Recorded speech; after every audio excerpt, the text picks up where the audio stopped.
सलीब की ताकत में माफी की ताकत को भी देखें। जो लोग सलीब पर गौर करते हैं वो लाजमी तौर पर उस माफ करने वाले मिजाज को हासिल करते हैं जो यसु मसीह में था। यसु मसीह ने उन लोगों को माफ कर दिया जिन्होंने उसे सलीब पर चढ़ाया था। पहला जुमला क्या रहा? ए बाप, उन्हें माफ कर दे क्योंकि ये नहीं जानते कि ये क्या कर रहे हैं।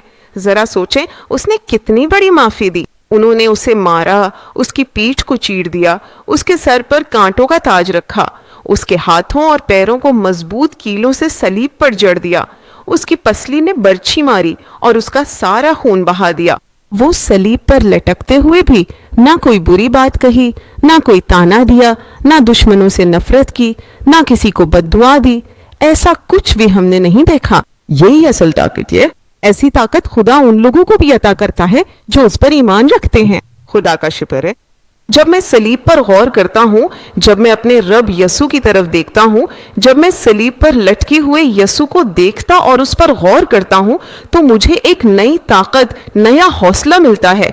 चाहे मुझे कितनी भी तकलीफ हो, चाहे लोग मुझे अल्फाज से जख्मी करें, मैं फौरन उन्हें माफ करके फिर से कामयाबी के साथ आगे बढ़ने की रूहानी ताकत हासिल करता हूँ। इसीलिए जो लोग यसु पर ईमान रखते हैं, खुदावंद उन्हें बहुत बड़ी ताकत अता करता है।